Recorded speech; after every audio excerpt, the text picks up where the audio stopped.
Thank you and greetings from Freetown, Sierra Leone. I'm really glad that we are having this conversation around peace. Let me give a brief background on our conflict. Sierra Leone, we went through 11 years of brutal civil conflict. I think about 50,000 people were killed, children suffered, women suffered. So as a result, we had a TRC, that's the Truth and Reconciliation Commission set up, and then the special court. I was very much instrumental in the setting up of the TRC, which I used to describe as my baby, because as a human rights advocate, we were convinced that, all these fractions in the world, they all committed atrocities. They all have blood on their hands. So we were saying, instead of trials, let's check, let's understand what went wrong. We used to be one family as a nation. Your child is my child, your mother is my mother. Why did we degenerate so low to killing our children, putting our mothers and fathers in a house and set the house ablaze? So our position by then was, let's really sit around the tree. Let's talk what went wrong. How can we learn from what has happened so that we can move forward? Then we had the internationals who came in to say, okay, no, we will show you what to do through the peace agreement. They said, okay, now TRC first and then special court. When the consultant came for the TRC, I suggested to them, look, let's have mini commissions at the community level and have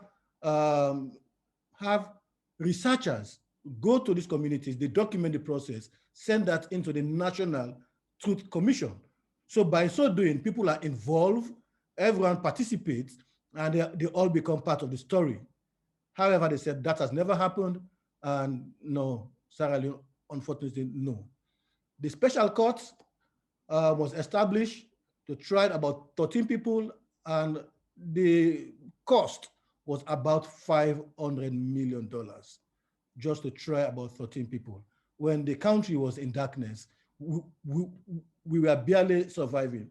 So at the end of all of these processes, we realized the ordinary Sierra Leonean have not yet enjoyed peace. They are still struggling to come to terms with what went wrong. And as I said earlier, I was so involved. I was one of the phases of the TRC. At the end of the TRC, the commissioners, they all left. So we were still around, and it became very difficult to move around when the issues are still present. So there comes Fambul Talk. Fambul Talk is, in our local language, Creole, family talk. Let's sit as a family, let's understand what happened so we can find the solution. We believe local solution to local problems. We go to communities, we engage communities, knowing very well that the answers are there. Outsiders will not come with the answer. You as community people, as community activists, the traditional leaders, sit together, find the answers. We can only facilitate. That is the background to Fambul Talk and why we now talk about peace from the inside out. The other way to describe peace from the inside out is what people normally say, the bottom-up approach. We don't want to say bottom-up approach because sometimes when you describe people as bottom, you take away their dignity. So we say it's the inside out because it's all part of the same structure. So to say bottom-up, we choose to say inside out. And the way the Fambul Talk process works, it's purely consultative. As I said earlier, I want my presentation to be more of a conversation, and I'll try to talk for about 15 minutes so we have time to discuss. When we go to communities, how the whole process started, we consulted. Do you want to reconcile? How do you want to go about it? what exists in your community, and how can we accompany you? These are the basic questions that kickstarted the process. So people were so impressed. They said, no one has ever come to us to ask us, do you want to reconcile? Simple question. That shows they have answers to their problems. They quickly say, look, we have our tradition. Let's use our tradition. Let's have the bonfire.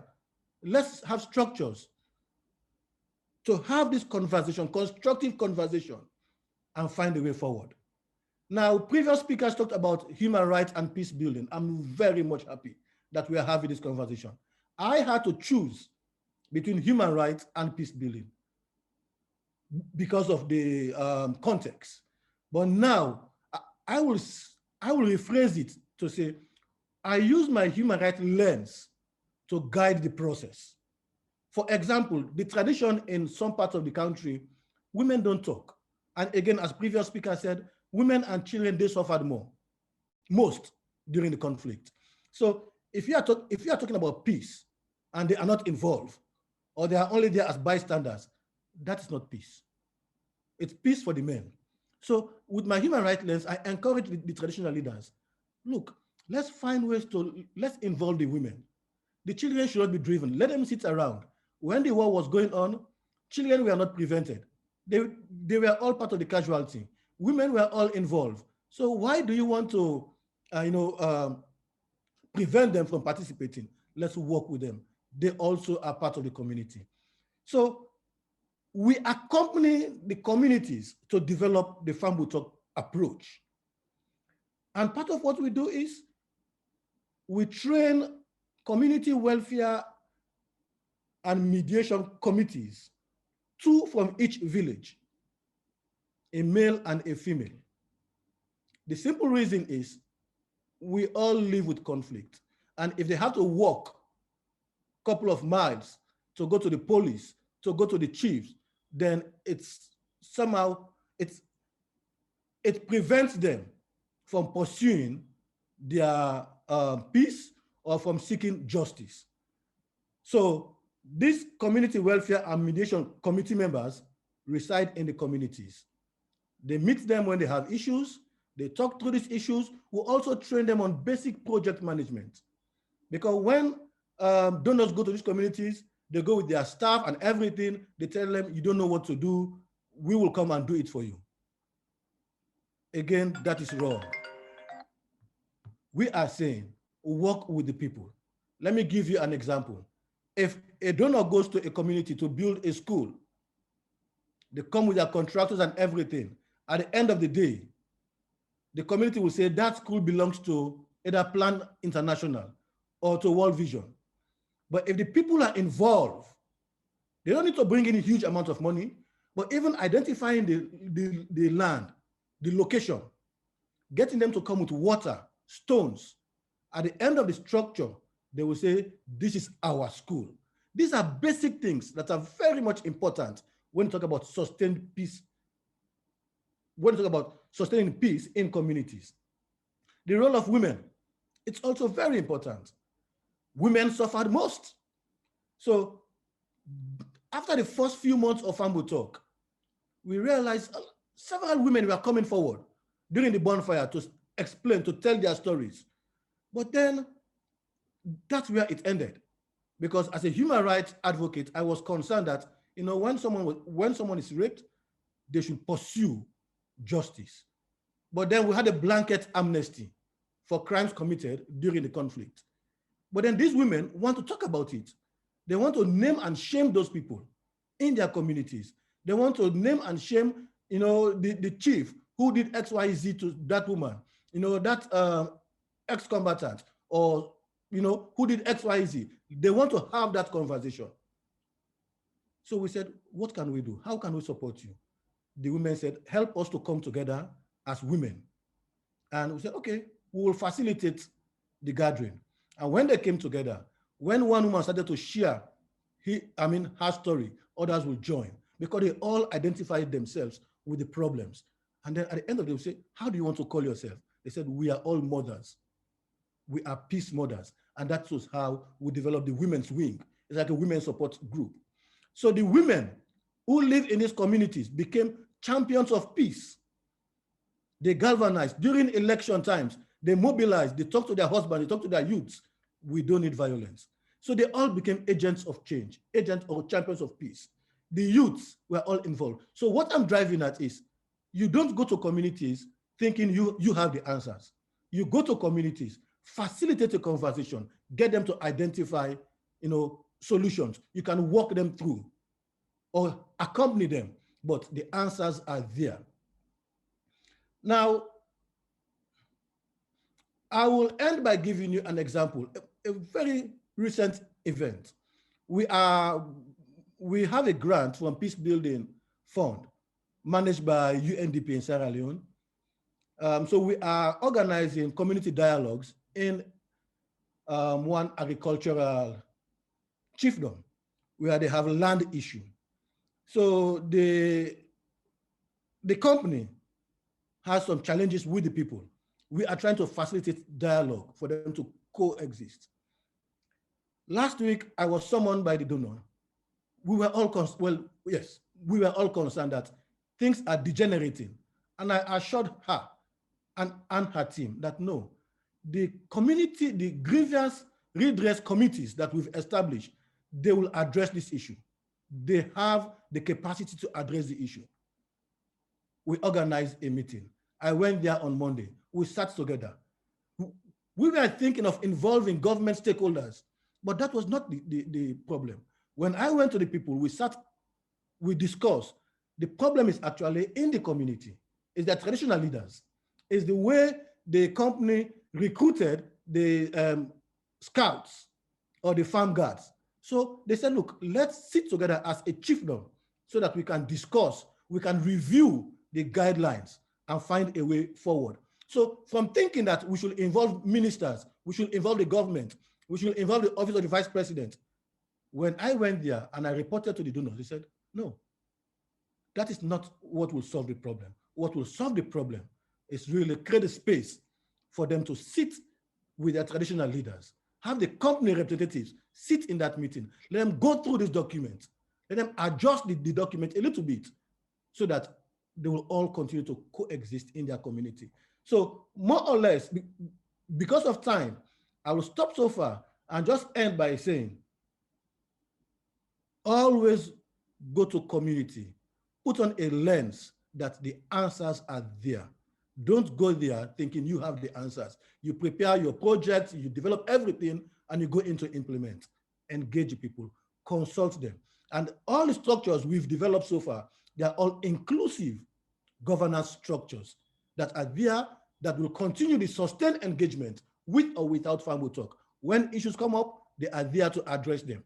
So it is more sustained than coming in and moving out just to solve problems and then you move out. But you set up these structures, the processes will continue long after you leave. Thank you very much. And again, as I said, I'm really happy that I'm here. Thank you very much for the very interesting presentation, Mr. Caulker. I don't want to dilute your clear and nice presentation, but I just picked up. I want to thank you for highlighting the power of consulting communities so that whatever program is implemented in a community has that kind of community ownership. I think that was a very powerful point. I will take this opportunity to open up the plenary session. I will take 3 questions or comments, and then I hope you'll be taking note of that, Mr. Caulker. Thank you very much.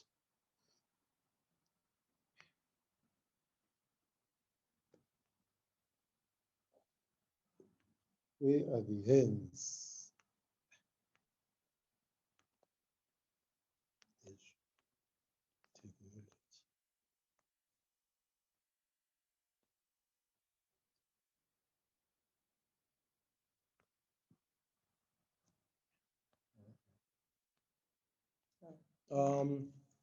Zikamai, can you make your contribution?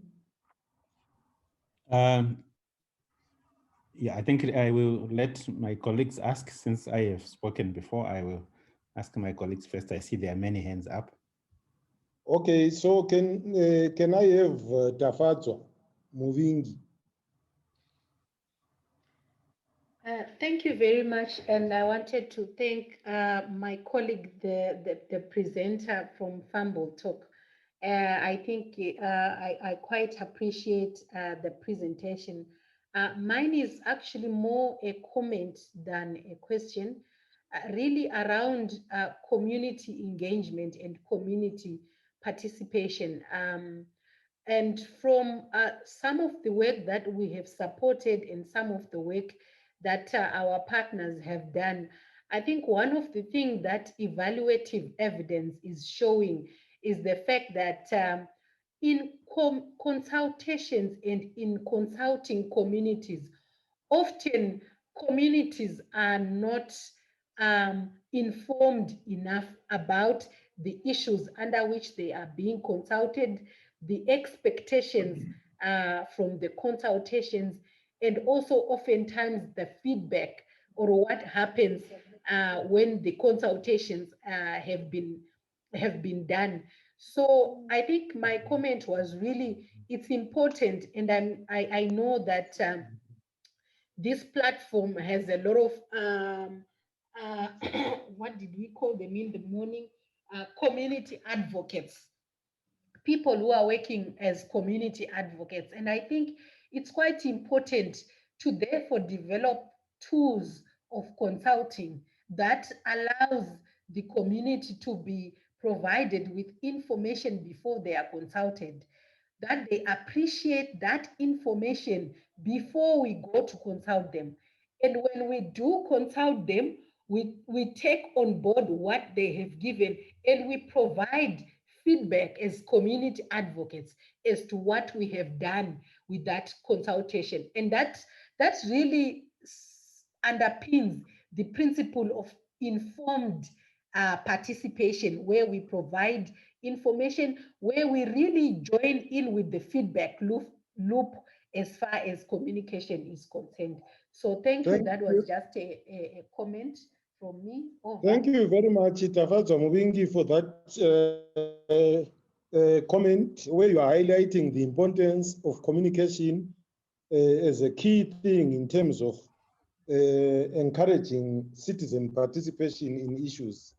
Thank you very much. Then can I have Tafatswa Christmas? I don't know whether it's still the same Tafatswa. I'm seeing Tafatswa Christmas. Are you there? Yes, I'm there. Can you hear me? Yes. Can you ask your question or comment? Okay, my question to John is, first of all, thank you for the presentation. I think we are very much inspired by the experiences in Sierra Leone, particularly the homegrown solutions that you came up with. You are very low. Hello? Can you hear me? You are very low. Tafatswa. If I can increase my... Hello? Yes? Yes, can you hear me? You are very low. I don't know whether it's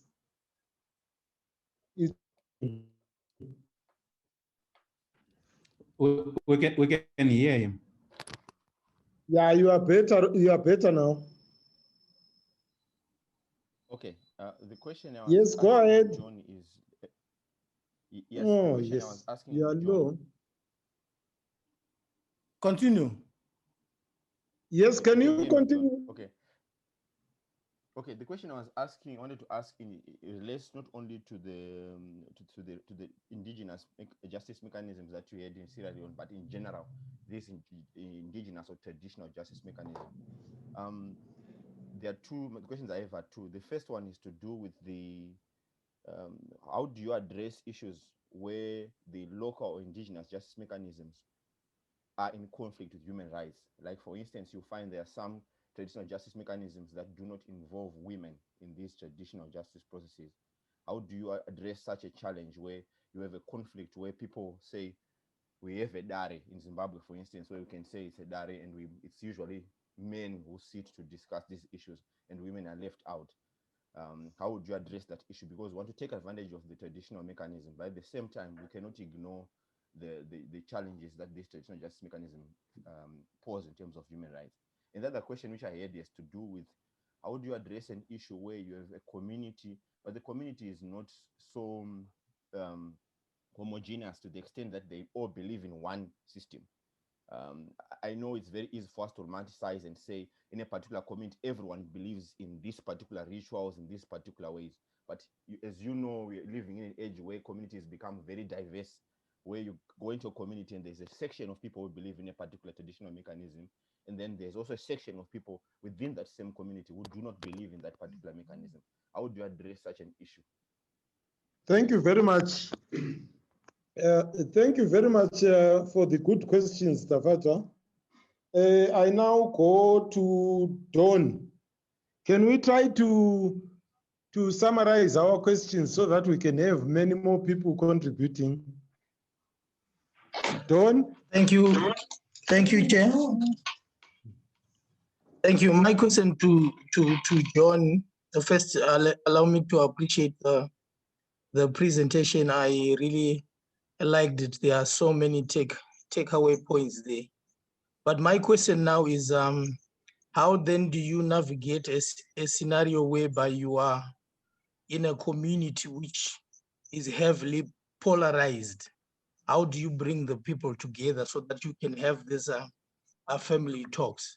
Mind you, this is also threatening power of a certain political elite who would not want people to actually sit down and speak about issues. For example, here in Zimbabwe, we've got the issue of the Kukura Wundi. Since then, we have tried so many times to actually have a dialogue or a conversation around that, but we haven't managed to successfully actually bring the people together. So how then do you manage people to actually come together in a largely repressive society? Thank you. Thank you very much, Don, for the question. I will then now go back to Mr. Caulker. Mr. Caulker, the first one was more of a comment which was talking about how community, the lack of information in communities in terms of the different issues that we will be dealing with in terms of peace building. And the second, we had two questions. There's a participant who asked the two questions. One, how do you address a scenario where local indigenous mechanisms are in conflict with human rights? And then the second question was about how do you address the diverse communities where in a community we have different beliefs and so forth. And then the last question was about how do we go about in trying to implement programs in polarized communities, in trying to implement peace building programs in a polarized, highly polarized community. Thank you very much. You can go ahead, Mr. Caulker. Yes, thank you very much. These are very interesting questions, and I wish we have all day long. However, I'll just attempt to respond. On the issue of consultation, I want to just touch on that. Yes, it's important to involve the people, but sometimes, or even most times, when you go to a village, that first meeting, women don't talk. Mostly, even the victims don't talk. You have people who are always like, they are the leaders in community. They always lead in this conversation. So what we do, when we start consultations, we involve 2 women and 1 man. And the reason is we talk to the facilitators to pay attention to the women, because instead of discussing during the meeting, they will talk to each other. And then you encourage them to speak out. And again, as the previous speaker said, yes, you need to give them feedback. But for us, everything is about consultation. You come, you set up the structures, You consult on what to do, you consult on the outcome, you consult on next steps. So everything's around consultation. And on the issue of when the process clash with human rights standards, for us, there is no compromise. I think I touched on that earlier. The tradition in some parts of the country is women should not speak when the traditional leaders are speaking. But because over time we develop trust, trust is very important when you work in communities. We were able to encourage the traditional leaders, talk to them politely, say, well, these women suffered also during the war. They were not exempted from the suffering. How do we involve them? They will not take away your authority. And we get to a point where we even encourage the traditional leaders to say, you cannot be active members of these structures. You are advisors, because women find it difficult to argue with them, or even the youths, to avoid problems, but engage them. And on the diverse culture, yes, that is true. Again, it has to do with consultation. The rituals, I think, Dr. Webster asked about the traditional rituals that accompany the family talk meetings. They differ from section to section. Some, they just go to their shrine to communicate to their ancestors. Others, they go to church. Some will say, go to church and then go to mosques. Sierra Leone is predominantly a Muslim and a Christian country. So we encourage the Christian leaders and the Muslim leaders to be part of the structures. So again, we try to avoid anything that will lead to conflict. We address that immediately as the program starts. So again, on the issue of politics, polarized communities, that is true. When you have a program that is, so successful like ours, people converge, it's a huge gathering. Politicians always want to take advantage of those gatherings to make their point. And if you encourage politicians from this party, you have to make sure the others also participate. So what we do is we find ways to avoid political activists. They are part of the communities. They are involved. They are consulted. But when we talk about the leadership structures, party card holders are exempted from playing active role, because people can easily say, oh, this is party X, because they see the leader there, or they are trying to promote their thinking. They are trying to promote their agenda. We always try to avoid that and make sure there's a level playing field, so all parties will trust the process. We started collaborating with the government to cascade this program across the country. With the previous party, they lost the election. We continue with this present government because we try to remain apolitical. So we are working with the government to cascade the process. And they all know the process will not be politicized. And sometimes that's where you bring in your leadership to say no to certain things that will affect the process down the road. Another question on the chat. How do you respond to accusations that NGOs are telling people what to say? How do you make sure that the conversation is organic and authentic? That is key. It's key. But again, let us step back a little bit. The community members are organizing the gathering. When we go, like the whole district, we only have 3 or 4 staff that accompany the process. But everything we do, we involve the community members. We have criteria for selection, and they in turn lead the conversation. So we try as best as possible for everything to be organic and authentic. That is why we say the program, the Farm Talk program, is an emergent design. We can change to adjust to the needs of the communities. We can change to adjust to make sure that the program is human rights friendly. But at the end of the day, the people lead, we accompany them. I think that is it so far from my end. Anyone, I'm sorry, but I try to respond to all. Thank you.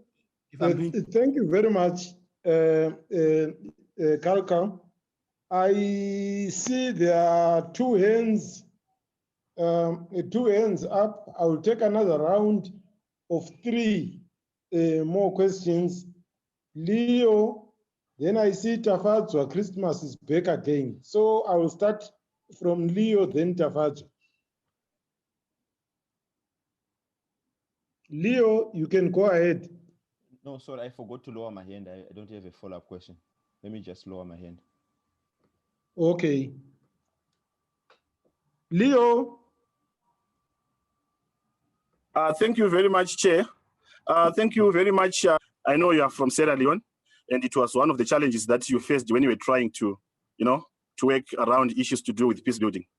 So I think that experience can also assist us in terms of how best we can maneuver when we are confronted with challenges.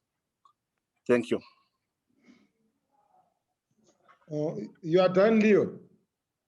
Yes. Okay, thank you so much, Leo. Any more hands? I think I still have about 10 minutes in this session.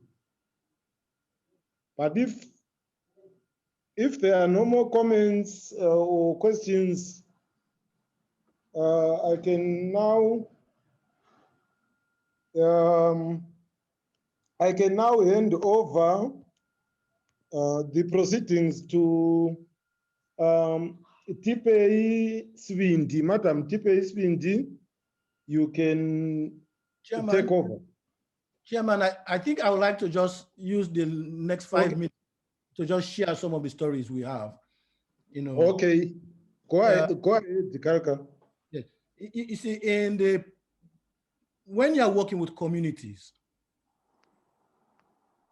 it's really important to identify people who are regular meeting goers. When you go to a community, there are certain people who always attend meetings, and there are others who have never attended meetings. We look for those people. I will try to mix both those who are regular meeting goers and those who are not regular meetings goers. I'll give another example. If you go to a community, you see a group of women walk into the stream like half a kilometer, you will feel so sorry for them. And you think, okay, no, these people, they are so sorry. Let me come and build a borehole for them in the middle of this town. Without realizing that you've just added a burden on these women. So if you don't consult with these women, why do you walk half a kilometer to go fetch water? What's the advantage of doing that? And what can we do to help you? If you decide to just go and build a borehole in the community, then you've prevented the women from having their downtime. Because after working all day, in the evening, they take their bucket, they walk to the stream. That is where they talk. They compare notes with each other. The women, they sit to talk. It's like their own downtime. But if you decide to take that away in the name of helping them, then you just added their work. So then they will be working almost 24 hours. There'll be no time in between to go rest. So that's another reason why it's important to consult. Now, the issue of homegrown solutions, the TRC, we made few mistakes as a nation, as a commission. Things like statement taking. We had the TRC and the special court running parallel. But people were concerned, why do we need 2 courts? Because they see the TRC as another court, because there were people who went out on statement taking. In Sierra Leone, statement taking is associated with prosecution. You go to the police to give a statement. So because of that, people shy away from participating. We had to go round. And in hindsight, we wish they would have said testimony taking instead of statement taking. These are minor things, but they go a long way. The TRC and the special court, they were not able to consult each other. So as a result, the story is not complete. Like the head of the RUF who was prosecuted and later died, his story is not part of the official TRC report because he was in detention. What we were suggesting is allow this man, find ways to talk to each other, so that we have the whole story, everyone, all the sides. So the special court, with all the huge budget, the victims were not actively involved. Even the court itself was like a big monster in the middle of the city. You have to show your ID card, etc. So again, consultations were not involved. And when you talk about the legacy, it was at the end of the court. One thing we should always bear in mind is legacy should be upfront. Don't talk about the legacy at the end of the project. Consider what you want to be your legacy from the get-go. So the special court, there is no victim fund associated with the court. So 500 million just prosecution. And we were able to get, well, the whole special fund for war victims spent less than $8 million. So again, whose justice? Is it the people's, or is it just people coming in from the outside? I think I'm saying this because it's important as leaders, as community peace champions, for you to help influence processes positively, consult, and engage.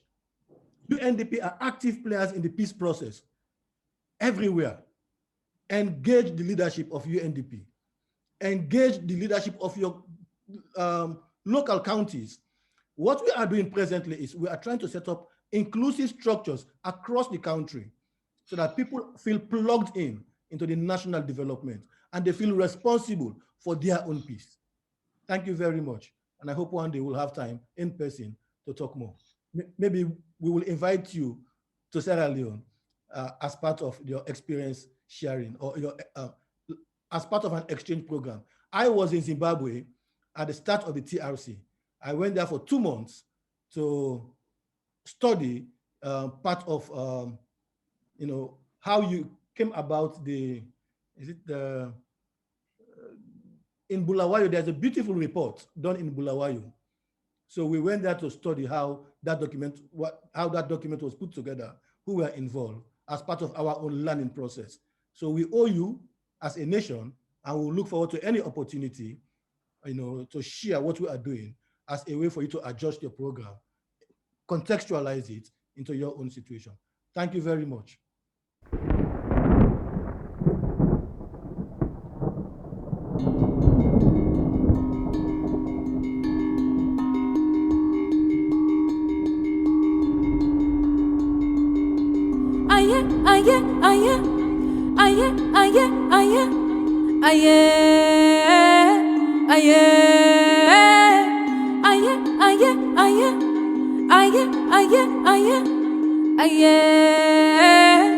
Aye.